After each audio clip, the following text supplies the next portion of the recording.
Fala, povo do esporte, sejam muito bem-vindos a mais um episódio do videocast, podcast esportivo Caminhos do Ouro.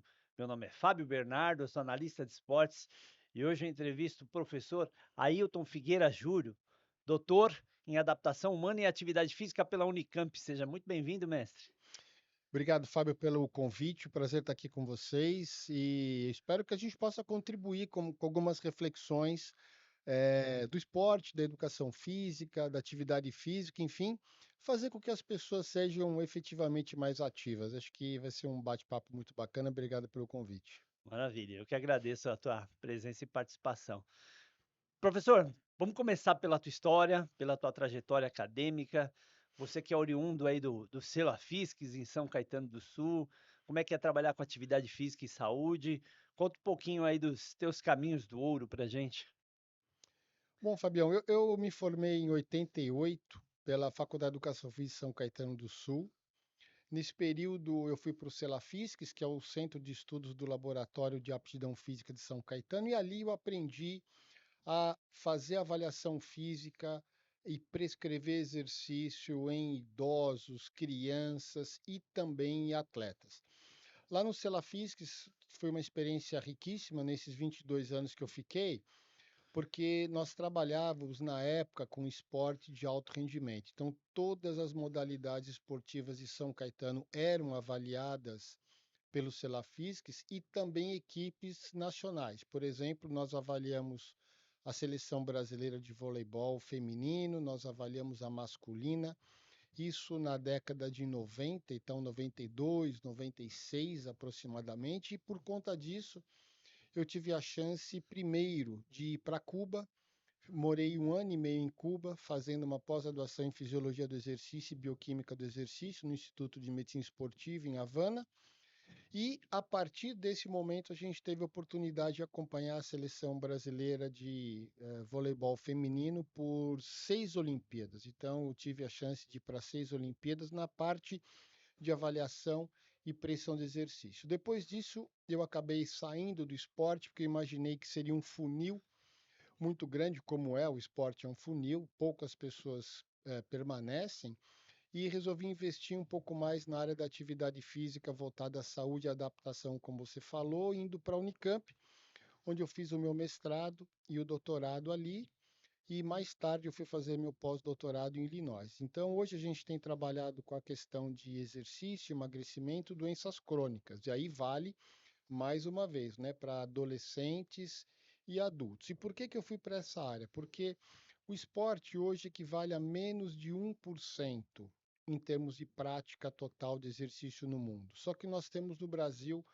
quase 46, 50% das pessoas que não atingem a quantidade mínima de atividade física, seja no dia a dia ou praticando exercício regular, né, em academias, por exemplo.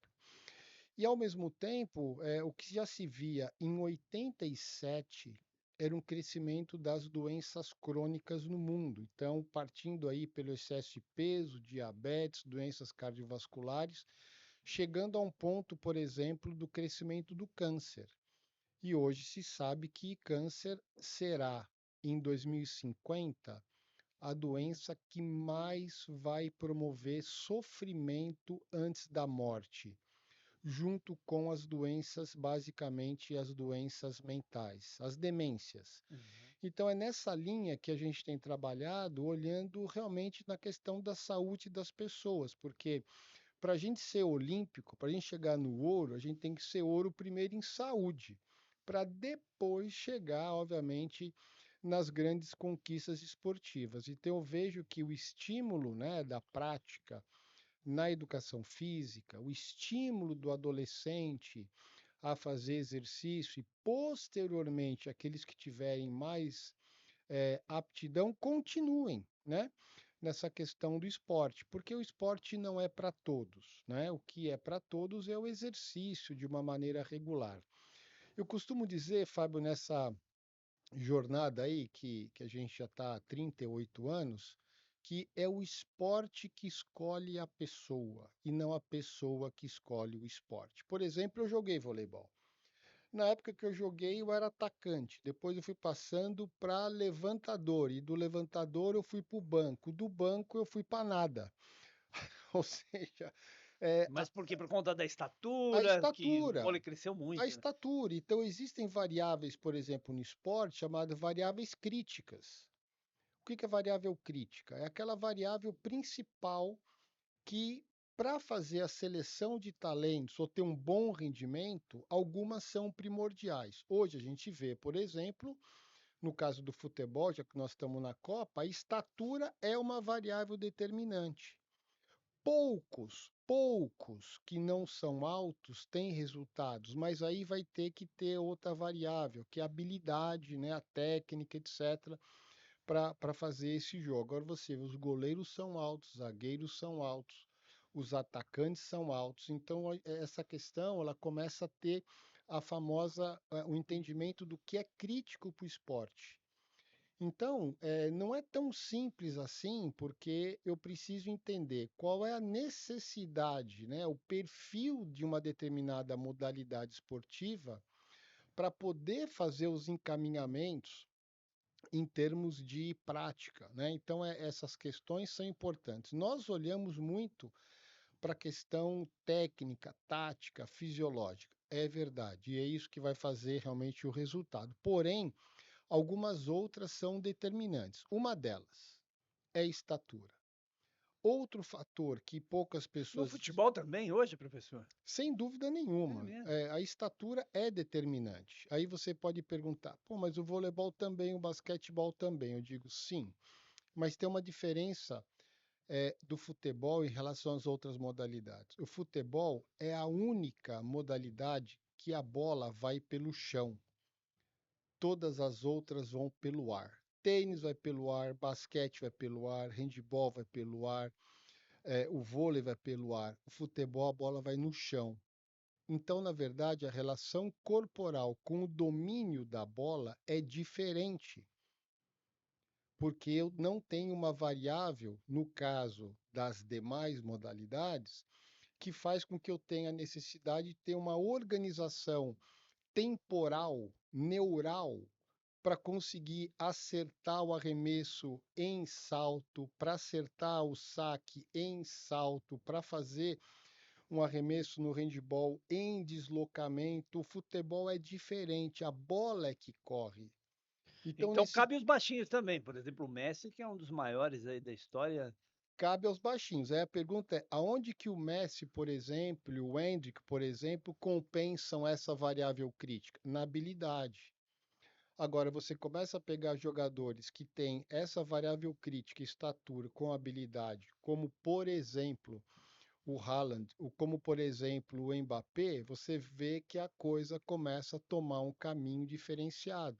Uhum. Então, significa dizer que o mundo mudou muito em relação a essa análise em termos de performance, né? E nós brasileiros ainda continuamos com as 5 estrelas, né? Mas isso não é verdade, porque o mundo evoluiu e a gente não evoluiu na mesma velocidade que o mundo. Isso vale para o futebol, isso vale para a ciência, isso vale para muitas coisas, para a tecnologia, isso vale para muitas coisas. Então a gente começa a perceber que algumas situações, se a gente quiser realmente ser ouro no esporte e ter bons resultados, é ter uma base de prática, muita gente fazendo, para que essa seleção, entre aspas, natural, para quem pode ir para o esporte, vá para o esporte, mas as pessoas gostem de fazer, gostem de praticar. Então, veja, o que eu começo a imaginar que nós precisamos melhorar um pouco esse entendimento do que é o exercício, do que é o esporte na vida das pessoas. E isso vai fazer, obviamente, se mais pessoas praticarem, nós vamos ter muito mais oportunidades de ter uma massa, né, em termos de prática. Eu vou te dar um número. Quando eu fui para Cuba, e Cuba, na época, né, era muito boa no esporte, porque ela tinha um subsídio econômico da União Soviética na ocasião, tinha um campeonato nacional de todas as modalidades. praticavam uma média de 2.000 crianças Ah, em cada uma das modalidades. Esses eram jogos nacionais. Só que dessas 2.000, eh, 200 eram escolhidas para fazer parte das escolinhas das modalidades. Dessas 200, 20 eram selecionadas para compor as seleções estaduais. E depois saía dali a seleção nacional. Então, se você imaginar um funil, né?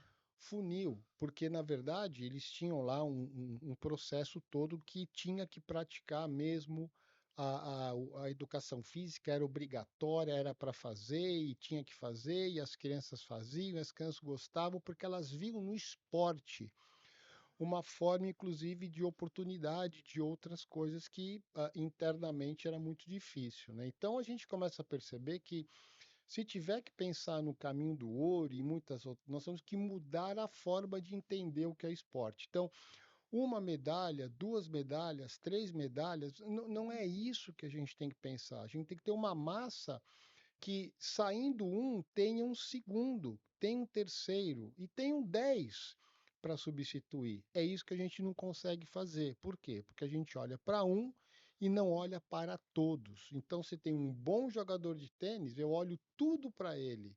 E os demais?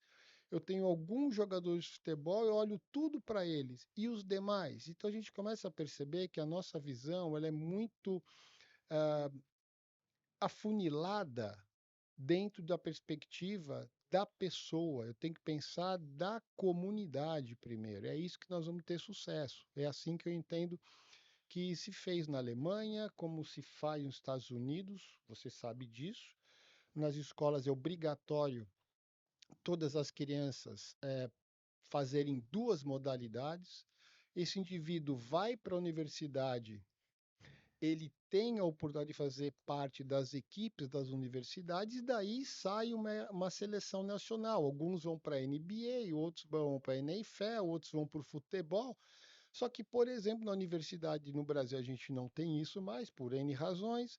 A escola a gente também não tem isso organizado por N razões. Então, as coisas elas começam a se perder por uma estrutura, por um pensamento que efetivamente o resultado ele vai ser sempre esse, muito pequeno, muito abaixo do que a gente poderia por 202 milhões de habitantes que nós temos, né?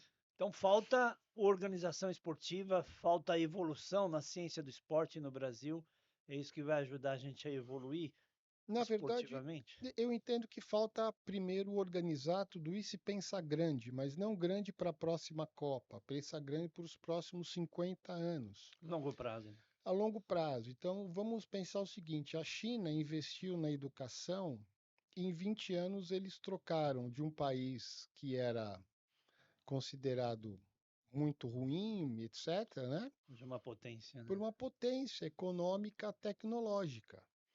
Então, o que a gente começa a perceber é que falta pensamento a longo prazo. E aí eu vou te dar um dado, assim, uma reflexão minha. Nós brasileiros pensamos em ciclo de 4 em 4 anos. Seja em qualquer coisa, seja na política, seja no futebol, seja em Olimpíada. A gente pensa de 4 em 4 anos. Mas não são 4 em 4 anos que resolvem. O que resolve é pensar em 50 anos para frente. E nós não sabemos pensar em 50 anos pela frente. Então, o grande problema é a forma que nós vivemos e pensamos o esporte, a Curto vida, prazo, né? a curto prazo. Então, essas coisas elas não dão certo, não vão dar certo. Enquanto a gente não mudar essa perspectiva, no caso do esporte, é assim que funciona. E quer ver uma coisa? Você vai me interrompendo aí, senão eu fico Não, tá falando que nem ótimo. um maluco aqui. Quer ver uma coisa? As pessoas querem emagrecer em 20 dias. Você fala, não, meu amigo, é para emagrecer nos próximos 4 anos. Pô, vou demorar 4 anos para emagrecer? Você fala, então não faz nada para você ver daqui 4 anos onde você vai estar. O processo é lento, né? Então, na verdade, é o pensamento longo. Pensamento longo. Então, é isso que a gente não sabe pensar. Exemplo, a gente não se prepara para a velhice também. A gente não se prepara para uma fase seguinte daqui 10 anos. Então todo mundo quer ficar rico agora, todo mundo quer emagrecer agora, todo mundo quer ficar forte agora, todo mundo quer ganhar agora. Não é agora. O agora é resultado do que fez antes, mas o que foi feito antes não foi feito, então não vai ganhar. É assim que a gente começaria a mudar. Então, organização é pensar a longo prazo. Vou te dar um exemplo. Até publiquei no Instagram antes de sair. Uma escolinha do Palmeiras, eu encontrei os meninos no aeroporto de Madrid. Tudo criança de 10, 12, 15 anos. Eles fizeram um campeonato lá em Madrid, com o Real Madrid, Grêmio e outras equipes da Europa, preparando esses meninos não para jogar, mas para entender o que é competir. Entender o que é essa troca. Porque como que eu vou olhar para uma coisa diferente se eu nunca vi? Como que eu vou projetar o que está lá fora para cá se eu nunca vi? Então, no voo de volta agora, tinha uns 25, 30 adolescentes do Palmeiras, né, com comissão técnica e tal. Tinha alguns pais, inclusive, enfim, voltando. E eles fizeram isso e foram campeões lá numa determinada Competição. competição que eles fizeram. Então, não é o fato de ser campeão, é o fato de trazer o pensamento para cá. É a única forma que a gente tem é a troca, concorda? Uhum.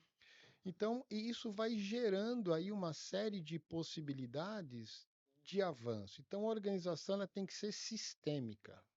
Eu entendo que se a gente não pensar sistemicamente, a gente não consegue ah, fazer mudanças a longo prazo. A longo prazo, mais uma vez, a longo prazo. Legal. Vamos falar um pouquinho mais de obesidade e saúde. Você falou em emagrecimento. Tá na moda agora essas canetas emagrecedoras. Qual a sua opinião a respeito dessas medicações? Olha, Super poderosas? eu vou te dizer o seguinte: hoje você tem aí 8 medicamentos que estão já sendo Comercializado. comercializados. Você tem os 4 principais, né? Mas existe hoje no mundo mais de 430 diferentes medicamentos e intervenções de emagrecimento, partindo inclusive de inibição gênica, por exemplo, né? Inibição de receptor. Então, tem coisas bastante avançadas, mas nós estamos aí falando dos 4 mais famosos, né? Dicepartida, liraglutida, semaglutida. E aí, o que que a gente começa a perceber? Que os medicamentos eles são feitos, como todos, para trazer um resultado perante uma determinada condição. Então, seja obesidade e diabetes, que é por onde tudo começou, e a partir do diabetes, controlando o peso, a gente controla o diabetes. Então, foi para isso que as coisas começaram, né? Então, ok, perfeito. Quem está doente precisa de tratamento mesmo. Não só medicamento, mas também, obviamente, tratamento não farmacológico, mudança do estilo de vida e tudo mais. Perfeito. Então, se você perguntar se eu sou a favor ou contra, eu sou a favor quando utilizado para as condições que esse medicamento foi Perfeito. validado. Pronto. Agora, existem outros interesses sempre por trás das questões, certo? Uhum. Então, aí você tem hoje o uso para indivíduos que, com mudança do estilo de vida, hábito saudável, poderiam perder a mesma quantidade de peso ao longo do tempo do que pessoas que usam o medicamento. Mas aí vai ter que ter mudança de comportamento por um lado, versus simplesmente o uso de um medicamento que não requer uma mudança de comportamento por outro lado. Então, claro que é mais cômodo isso daqui. Mas aonde que está o problema? De novo, vem a longo prazo. Existem trabalhos mostrando um reganho de 80, às vezes até um pouco mais do peso perdido. A média fica hoje por volta de 35, 40% do peso perdido se recupera em um ano e meio aproximadamente. Tem trabalho mostrando isso. E talvez aí seja o grande problema, que é Não quanto eu perco, mas o quanto eu perco e o quanto eu ganho. Então, por exemplo, eu perdi 40 e na verdade eu ganhei 20, o meu sistema fisiológico oscilou em 60. E esse sobe e desce metabolicamente, que é o grande problema. Então, se usar um medicamento associado à mudança de estilo de vida, perfeitamente. Eu vou te dar até um dado do que a gente viu agora lá na Suíça. Então, eu sou a favor. Segunda questão: tem alguns medicamentos que são de uso contínuo, por exemplo, para pressão. E já existe aí alguns estudos mostrando o uso contínuo das canetinhas, não naquela dose para perder, mas a dose para não voltar a ganhar. Isso Então, causa dependência, Então, professor? não causa dependência psíquica, né, em si, mas ela vai criando uma modulação intestinal de receptor e, obviamente, do sistema nervoso que controla a nossa fome, nossa saciedade, ela vai modulando os nossos receptores cerebrais em relação a isso. Então, não seria necessariamente uma dependência, mas seria o uso para evitar esse ganho de peso novamente, porque esse é o grande problema. Porque o problema não é o quanto eu perco, o problema é a oscilação do perder e do voltar a ganhar o peso. Então, essa é a preocupação atual, não é perder, mas é controlar a, É a manutenção, a né? manutenção, exatamente. Então, nesse sentido, eu vejo que se a gente começar a pensar o uso das canetas de uma maneira diferente, não para fins estéticos, etc., mas conseguir associar as canetas com o exercício, os resultados serão muito bons. Inclusive, aqui já vou dar um spoiler. Tem um grupo hoje dentro do conselho, da comissão da Câmara de Saúde, que o professor Valdecir é o presidente, então está o professor Valdecir, estou eu, está a doutora Bianca também, o professor Mário Charro. Nós estamos escrevendo um documento sobre o uso das incretinas, né, que são esses hormônios que estão associados a essa combinação toda de inibição de apetite e perda de peso. Como que o exercício associado ao medicamento vai trazer resultados melhores? Nós estamos trabalhando nisso. E aí eu fui lá para a Suíça e acompanhei vários trabalhos em relação a isso. E um deles mostrou a seguinte questão: pessoas que só usaram a canetinha, outras que usaram a canetinha e fizeram exercício, outros que fizeram só dieta e outros que fizeram dieta e exercício. Então a comparação tá todo mundo gastando mais energia, mas tem um grupo que está comendo menos. Então foi modulado a perda calórica diária de todos os grupos.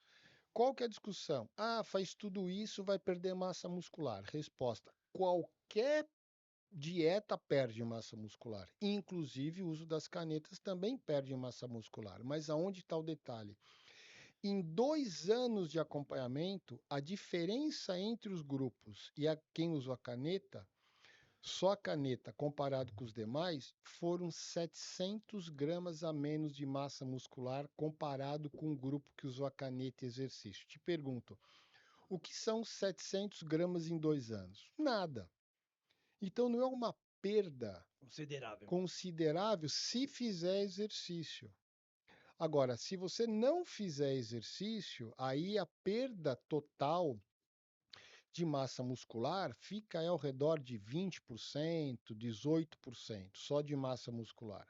Mas Aí, se fizer o exercício com o uso da medicação, ou só a dieta, ou dieta exercício, a perda ela fica muito equilibrada quando é equalizado o déficit de caloria, porque senão quem come menos, ou o outro come muito menos, quem come muito menos, claro que vai perder mais, óbvio, mas eles equalizaram isso. Então não é uma perda significativa. Então esse trabalho foi apresentado e vai sair agora na New England Journal of Medicine. Então a gente começa a perceber que a ciência também está evoluindo nessa questão, indo contrariamente, entre aspas, ao senso comum, que é colocar a caneta para fins estéticos. Não é isso. Não é para isso, não foi feito para isso. Então eu vejo que os avanços que a ciência traz permitiria que nós pensássemos diferentes. E mais uma vez, o exercício ele é determinante em termos de resposta, não só no emagrecimento, para longevidade. Vou te dar um exemplo. As Ele se pessoas, torna imprescindível, então, né, eu professor? entendo como seria atualmente muito aceito os medicamentos para pressão. É imprescindível, né? Vai ter que tomar pro resto da vida. Talvez algumas Não, pessoas. não, eu digo atividade física, o Ah, exercício sim, regular. perfeito. Esses trabalhos provam isso, né? Exato. Então, Que os aonde. resultados são melhores associados à prática regular de atividade física, de Sem exercício dúvida, físico ou sabe por quê? esportivo. A gente está esquecendo de uma variável. Todo mundo vai envelhecer. E a partir dos 35, 40 anos, a gente começa a perder 1% de massa muscular por década, normalmente. Mas ninguém percebe. Aí nós vamos para 50, para 60, para 70, etc e tal. É, Isso inevitável, né? inevitável, inevitável, inevitável. Então, a única maneira de reduzir essa perda natural, né, de massa muscular é o exercício. Então, por exemplo, nós vamos perder 1% por década a partir de 35, 40 anos até 50 anos, normalmente.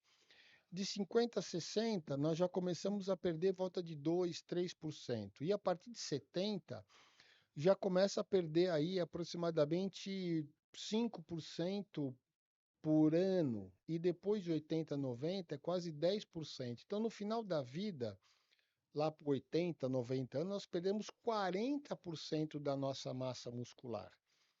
E é aí que está o problema. Por quê? Porque o coração trabalha de acordo com quanto de músculo a gente tem. Se eu tenho pouco músculo, vou ficar mais sentado, esse coração também vai trabalhar menos. Então, a longevidade, ela está associada a duas coisas. Uma delas é comer um pouco menos do que a gente realmente precisa, evitar engordar. E a segunda é a perda de massa muscular. Então, você tem, por exemplo, hoje no mundo, as cidades chamadas de Blue Zones, as zonas azuis, que são 5 cidades no mundo que têm longevidade para cima de 100 anos. Então você tem a ilha de Okinawa, a ilha de Sardenha, você tem Loma Linda na Califórnia, você tem na Costa Rica. E essas cidades, qual que é o perfil? As pessoas andam bastante, inclusive idosos, andam bastante, fazem força, carrega peso, etc., e come muito próximo de tudo aquilo que os nossos antepassados faziam. Arroz, feijão, carne, não sei o que lá, abóbora, milho, aquela coisa toda. Então eles evitam os industrializados. Isso não existe na vida dessas pessoas. Uau. Então, o que acontece? Você tem menos perfil inflamatório. E essa inflamação sistêmica, chamada inflamação de baixo grau, ela vai criando processos degenerativos no corpo todo. E vai criando uma situação chamada de oxidação. Nós vamos criando aí radicais livres. E isso destrói as nossas células. Então, quando a gente está mais natural possível, menos industrializado possível, fazendo exercício, a gente produz antioxidantes que combatem os radicais livres pela inflamação. Então, esses caras, eles vão viver mais, porque eles estão envelhecendo diferente. E olha que coisa legal que você está trazendo aqui. Quando a gente fala em envelhecimento, a gente pensa em idade cronológica, 70 anos, 80 anos, etc. Só que nós temos 11 sistemas de envelhecimento. O meu coração envelhece numa velocidade diferente do meu cérebro, diferente do meu músculo, diferente do meu osso, diferente do meu fígado. Então, à medida que você tem esses hábitos, a idade biológica desses 11 sistemas, ela se aproxima da idade cronológica, ou seja, a pessoa tem 70 anos e os sistemas fisiológicos estão próximos dos 70 anos. Mas o que a gente tem hoje? A gente tem hoje, por essa inatividade física, por essa inflamação, por essa obesidade, etc. e tal, diabetes, por aí vai, A gente tem 70 anos, só que, na verdade, biologicamente, eu tenho 80. Então, olhando para os adolescentes, só para não ficar aqui pensando só no idoso, nós temos hoje indivíduos com 15, 20 anos que, na verdade, estão fisiologicamente como se tivesse 35. Nossa. Então, essa idade biológica é o que vale, não é a idade cronológica. É a idade fisiológica, é a biológica, como o meu sistema responde. Porque, na verdade, eu vou morrer não por quantos anos eu tenho, mas como o Mas meu para sistema mensurar essa idade biológica é tem, complexo, né? tem várias formas de mensurar. Você tem, por exemplo, por perfil inflamatório, por exemplo, a proteína C reativa, que é uma proteína que a gente produz quando está inflamado, via sangue, por exemplo, dá para fazer associação. Você tem outras medidas da própria função celular, né? A partir do que se chama de metabolômica. É como que o meu corpo trabalha e o que ele produz de substâncias a partir do trabalho. Seria o lixo do nosso trabalho, né? Celular. E isso que a gente produz está muito ligado ao que eu faço, ao que eu como, ao quanto eu durmo, ao quanto eu bebo, ao estresse, enfim, tudo isso vai gerando essa mudança da idade biológica. Então, sim, tem como medir. É uma questão mais uma vez, de como que a ciência entra nisso. Então, eu posso te dizer que, em média, as pessoas estão entre 5 a 8 anos mais velhas biologicamente comparado com a idade cronológica. Então, o que Isso é acontece? mundial. Isso é mundial. Isso é uma estimativa mundial. Inclusive, tem alguns equipamentos que estão espalhados pelo mundo medindo isso. E o que eles estão medindo? As questões antropométricas, né? Peso, estatura, circunferência abdominal. Estou medindo funcionalidade por testes funcionais, sentar e levantar da cadeira, que são testes fáceis de aplicar.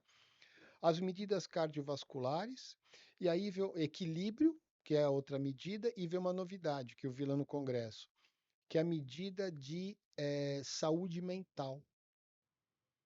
A saúde mental também está ligada ao processo biológico de como o meu cérebro está envelhecendo. Porque o cérebro, Fábio, uma das questões interessantíssimas, é o único órgão que está preparado para não envelhecer. Porque na hora que o meu cérebro parar, o que acontece? O resto para. Então, o que a gente vê? A gente vê aqueles idosos lá, 90 e tantos anos, os caras aí, né, das cidades Lúcidos. azuis, lúcido, conversa e tal. Aí você fala, como foi sua vida? Aí ele fala, vivi na roça, comia desse jeito, levantava cedo, dormia cedo, papapá. Concorda? Ou seja, sempre muito, E o sono também é importante para a questão da muito, saúde mental, muito, né? muito. Acho que é a O melhor sono. forma de recuperação, né? Tanto Exato. A gente tem um físico problema como hoje mental, né? de privação de sono. A gente deveria dormir aí por volta de 7 horas e meia, 8 horas e meia por noite. Quem dorme menos do que isso tende a engordar. Tende a engordar. Quem dorme mais do que isso tende a engordar também.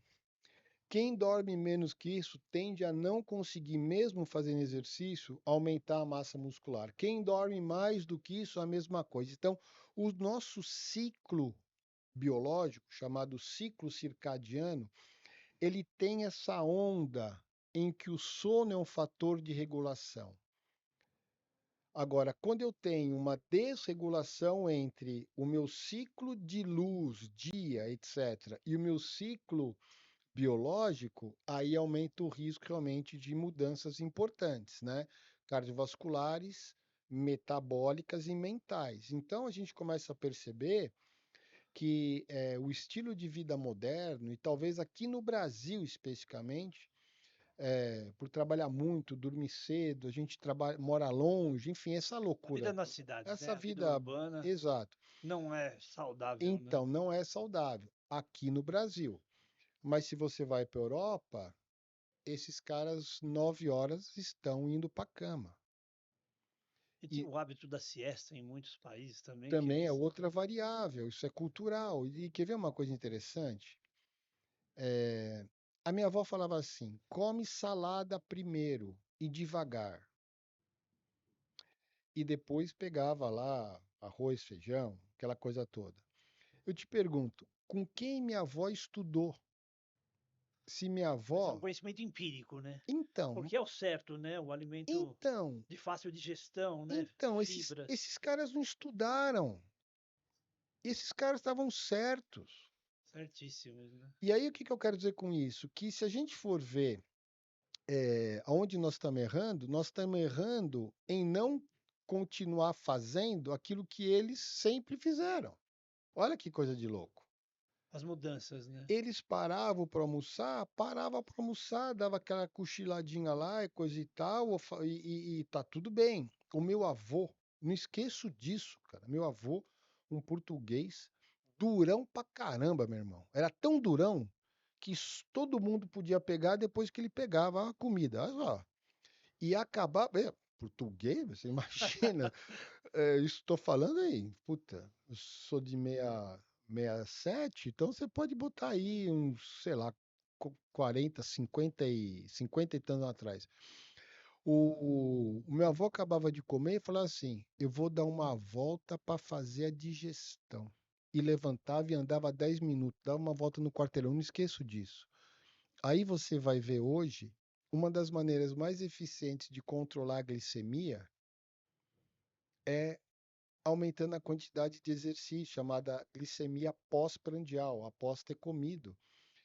Aí eu te falo, esses caras aprenderam isso Mas isso é aonde? sentido, né? Na prática. Na prática, esses caras sempre fizeram isso. Então, a gente deveria olhar um pouquinho mais para que eles fizeram e começar a ver o que que eu posso fazer agora nesse mundo louco, né? Hoje fala assim, tem que Mas a comer. longevidade, desculpa interromper, professor, Imagina, mas já interromper, ela de certa forma aumentou, entre aspas, né?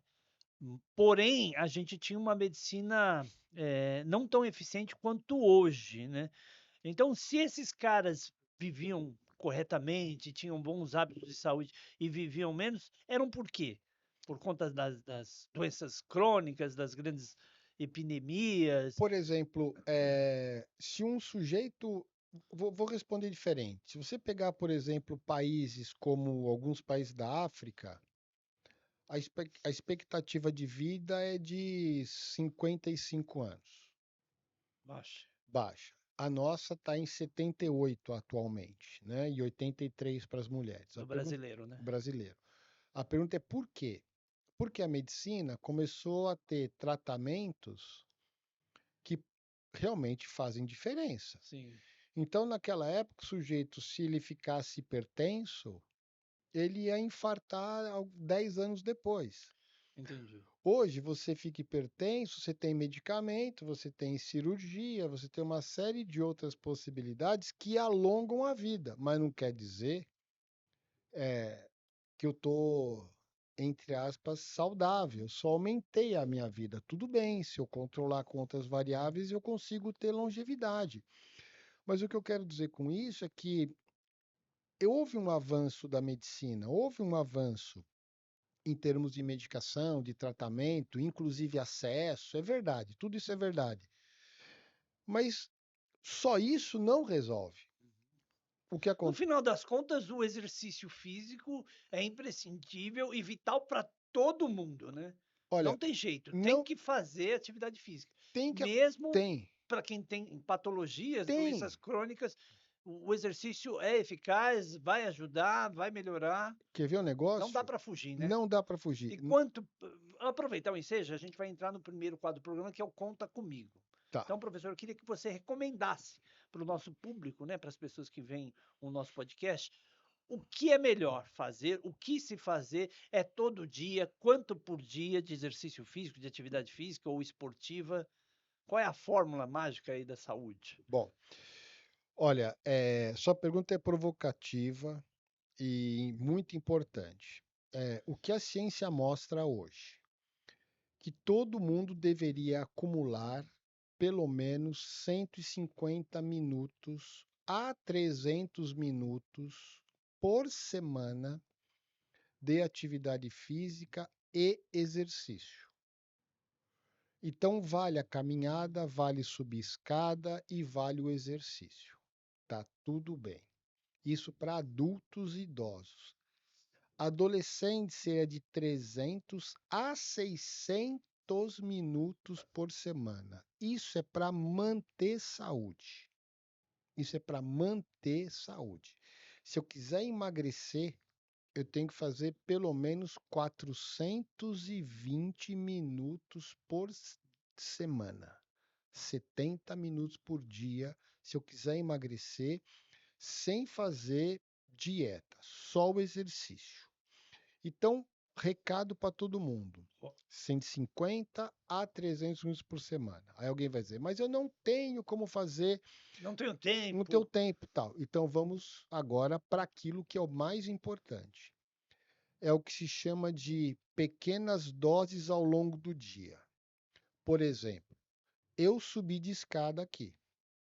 Tinha elevador. Eu vim de escada. Eu acumulei movimento aqui.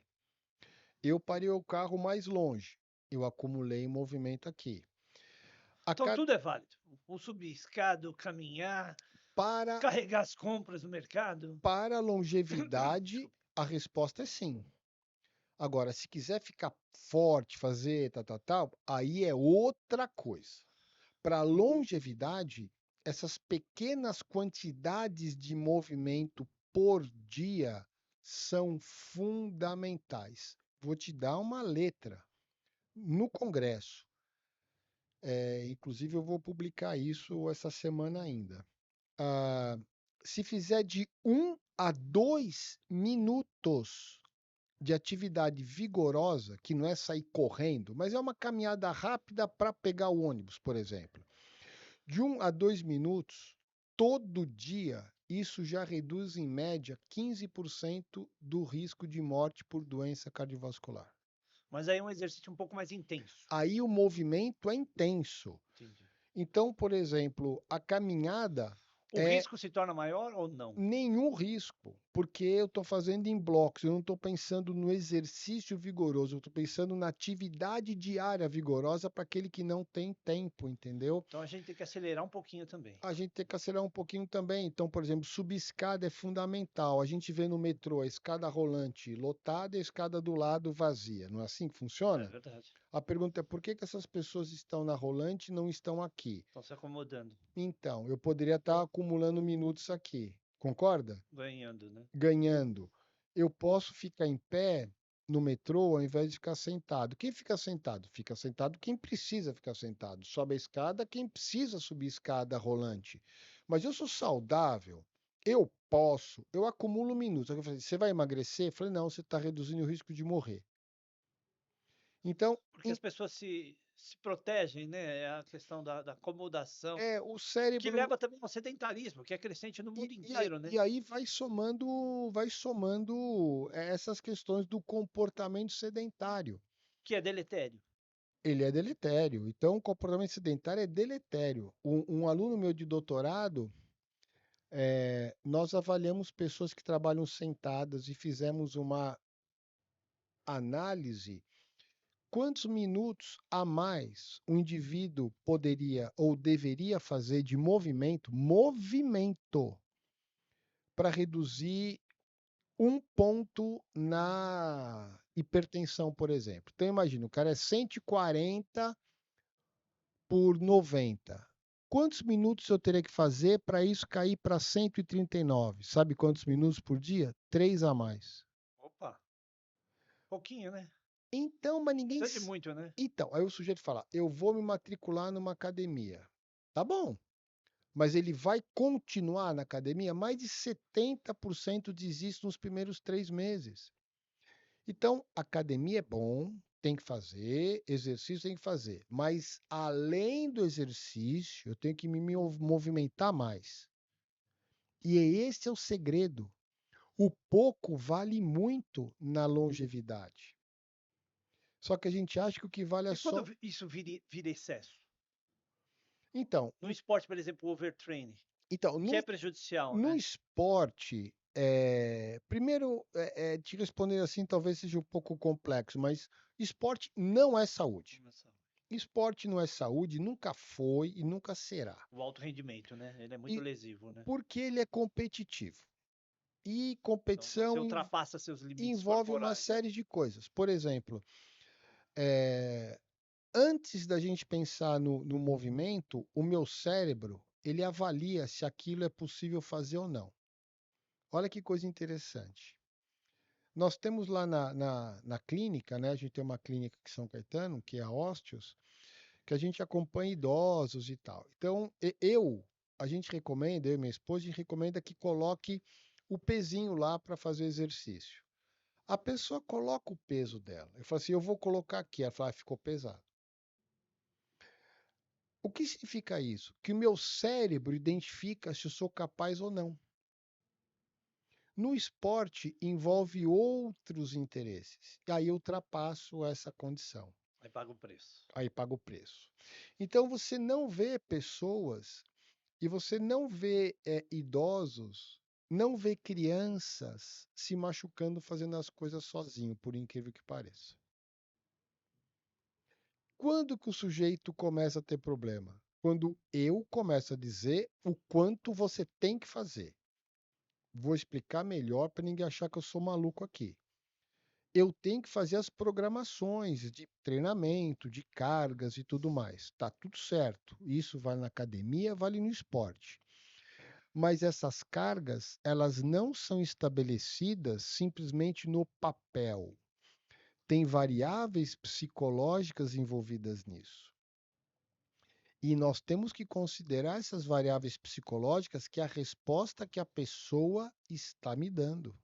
Mas a gente não tende a se acomodar, se acovardar, a pegar muito leve, Quer ver uma coisa? a se proteger. Às vezes você pode mais, poxa, eu estou ali treinando com 1 quilo, não é pouco, Então, mas é seguro, né? A questão é a segurança em então, primeiro lugar. é aí que tá. Ninguém quer se machucar, concorda? Lógico. Então, a primeira coisa que o cérebro faz a gente tem estudado isso bastante. Vamos É, aproveitar, professor, e entrar no próximo quadro do programa, que é o Investe em Mim. Você falou da tua clínica, né? Qual o nome? Aonde fica?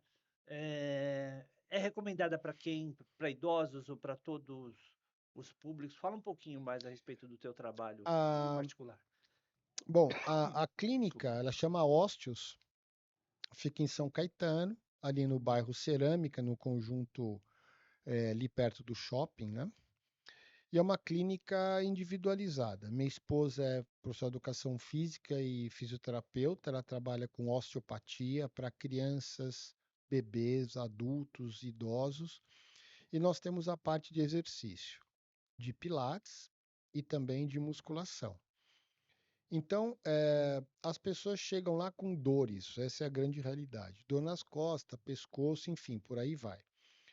Essas pessoas melhoram e aí é recomendado exercício. Ela não tem nenhuma obrigação de ficar conosco, mas em geral fica. Por quê? Porque ela percebe que o trabalho é individualizado, tem controle, tem ciência ali. Então, por exemplo, comigo, para quem quer emagrecer, eu faço uma consulta inicial de mais de 1 hora para entender quem é a pessoa, Anamnese, né? todo um contexto. Nós fazemos aí 7, 8 questionários para identificar comportamento, ver o que a pessoa pode mudar e depois o exercício entra nesse processo. Então, Muito tem bom. hoje alunos que treinam lá, alunos que treinam sozinhos, né? Mas eu faço a prescrição, faço acompanhamento diário da questão do exercício. Nós temos pessoas da nutrição também que acompanham, então comigo é mais a parte de emagrecimento. E a gente está lá há 10 anos já. Não tivemos nenhum problema. Mesmo durante a pandemia, nós trabalhamos normalmente, porque é uma clínica, né, na área da saúde, e foi um trabalho que não teve interrupção. Então, as pessoas que treinavam ali continuaram treinando, porque, na verdade, não tem o mesmo perfil das academias grandes. Na verdade, o trabalho é 1 por hora, efetivamente 1 por hora. O máximo que pode ter alguém no Pilates e alguém na Atenção musculação. praticamente exclusiva. Exclusiva. Por quê? Porque o indivíduo, como você falou, ele quer segurança. E a segurança ele entende quando? Quando ele está acompanhado efetivamente diário, concorda? Uhum. E além do exercício, a gente faz um acompanhamento após o exercício, porque não adianta nada você fazer exercício e o restante do dia ficar sem controle. Nós conscientizamos a pessoa a mudar o comportamento de uma maneira geral. Então, eu entendo que isso um contexto muito diferente, né, perante outras realidades que tem que ser mantido, porque aí o exercício está preservado, tem que fazer. Mas a segurança é um fator determinante em termos de resultado, e porque a pessoa tem que voltar, ela tem que ter a intenção de voltar, né? Então é isso que a gente tem feito aí há 10 anos, além da minha prática como professor, eu tenho vários cursos na internet, eu faço conteúdo também digital, o meu Instagram tem muita informação científica ali, então a ideia é exatamente construir mudança. Quem pode estar conosco Mudança de estilo de vida, né? é isso. Na verdade, vou te falar um negócio, já que você entrou nessa discussão.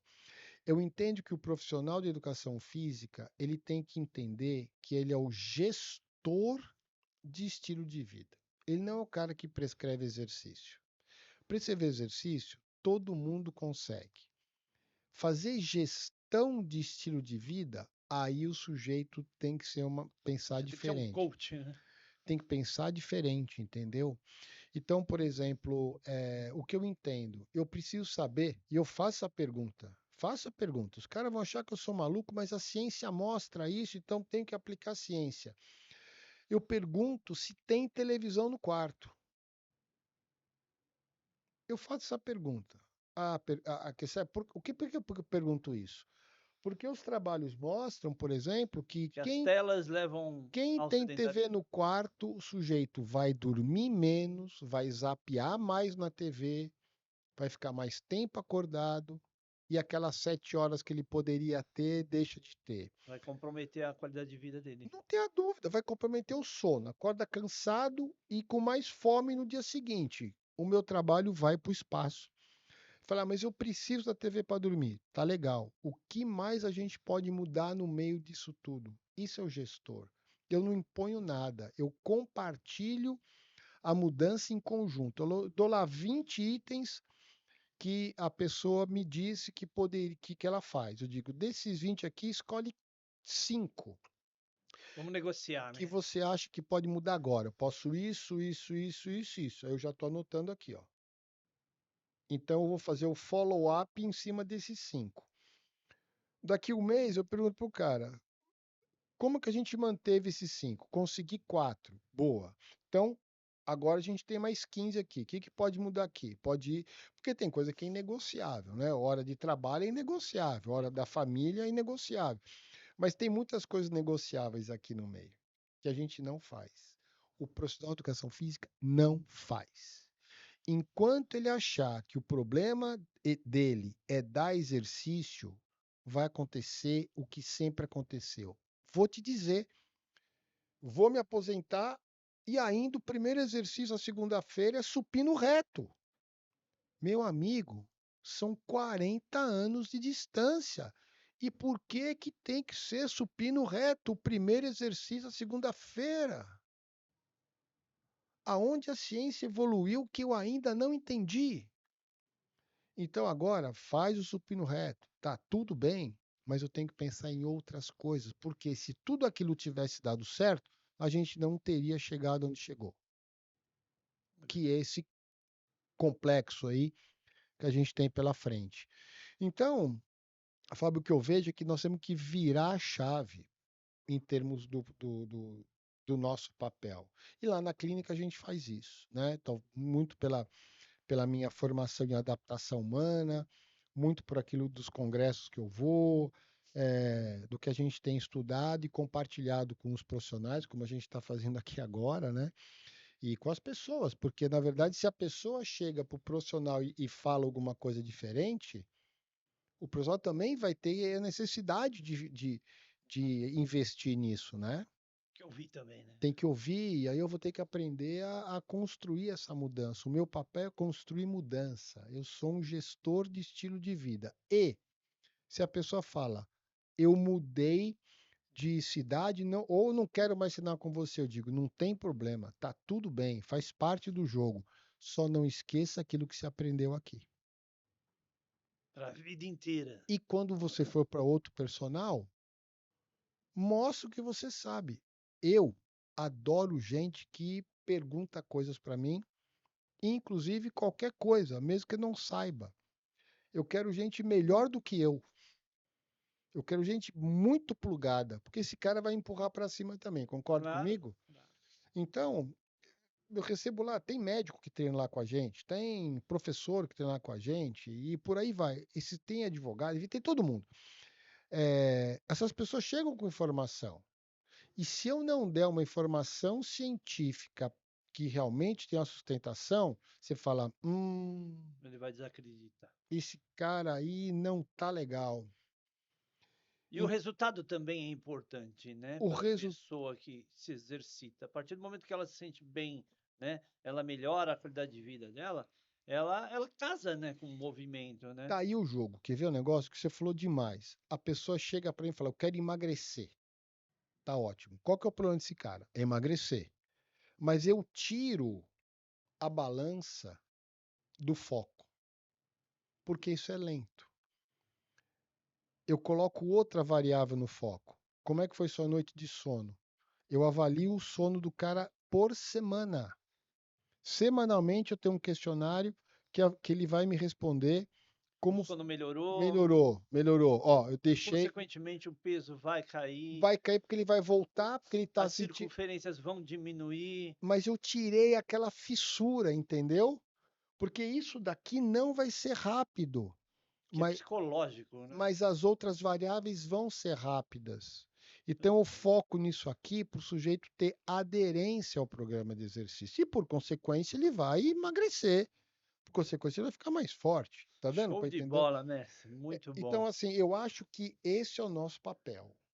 Esse é o nosso Mudar papel. hábitos, né? Promover mudanças É, consequentemente, o bem-estar, qualidade de vida, exercício é ferramenta.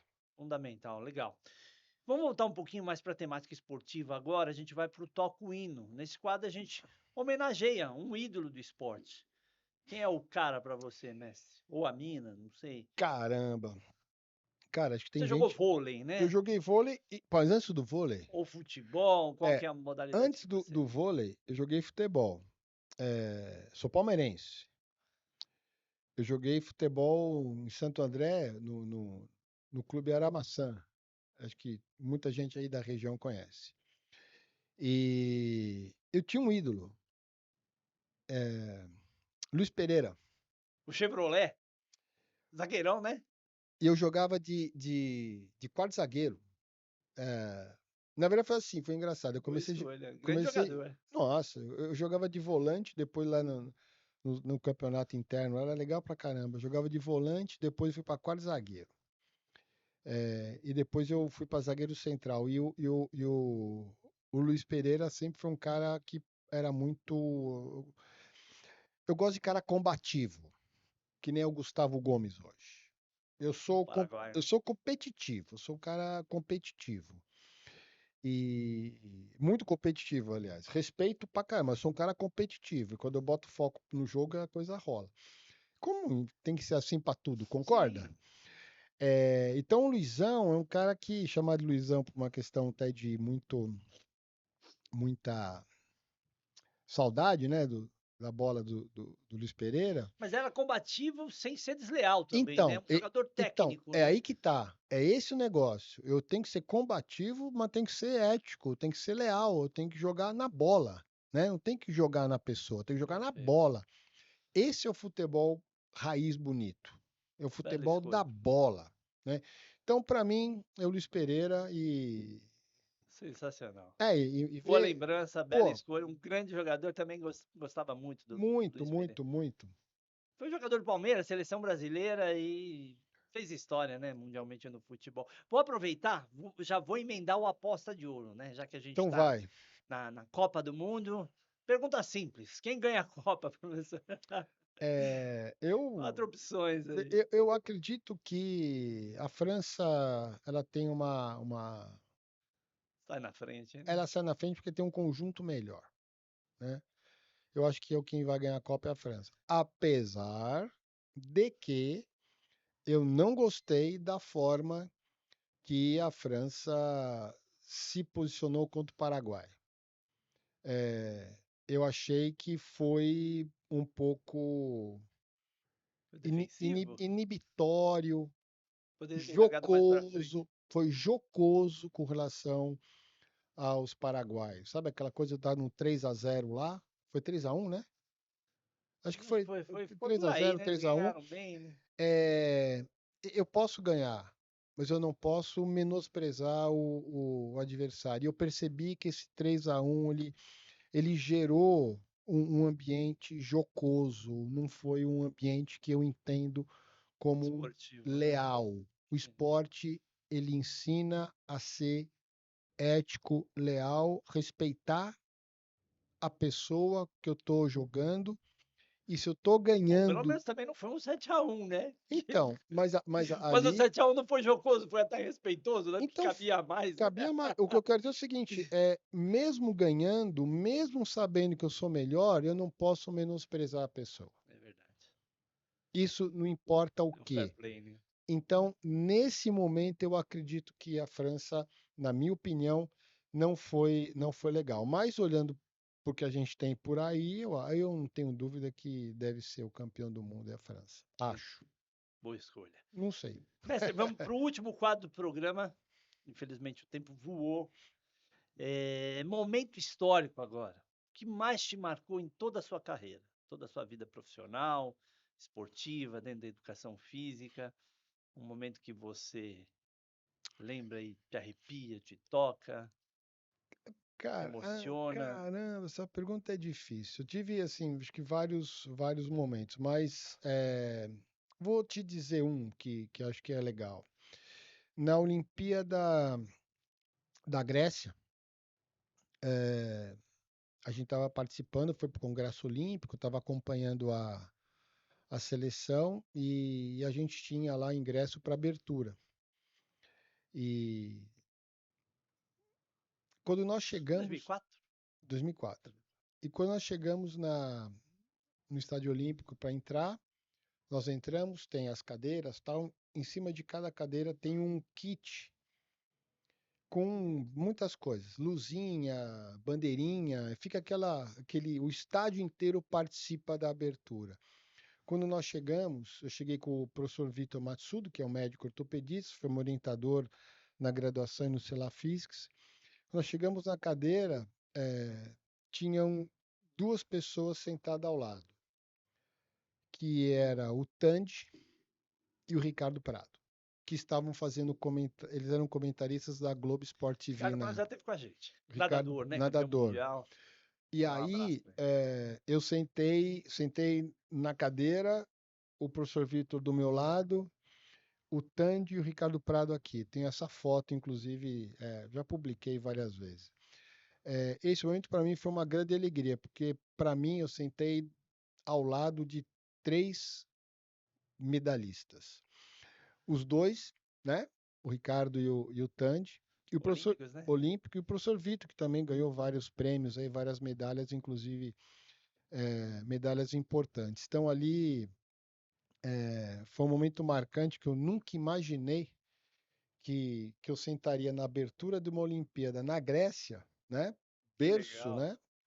né? Com essas pessoas. Inclusive, a gente foi no Museu Olímpico lá em Lausanne, semana passada, e tem todas as tochas e tal. Até vi as tochas dos países que eu fui nas Olimpíadas. Então, para mim, esse momento é marcante, fico até emocionado, Que incrível. porque a educação física me oportunizou coisas muito legais, muito importantes. O esporte me oportunizou coisas importantes, a ciência me oportunizou, então fica aqui minha gratidão por esse momento ímpar da minha vida. Legal, mestre. Parabéns. Bela escolha. Sensacional. Tanto de um gigante, né? Quase 2 Super, metros de altura. super.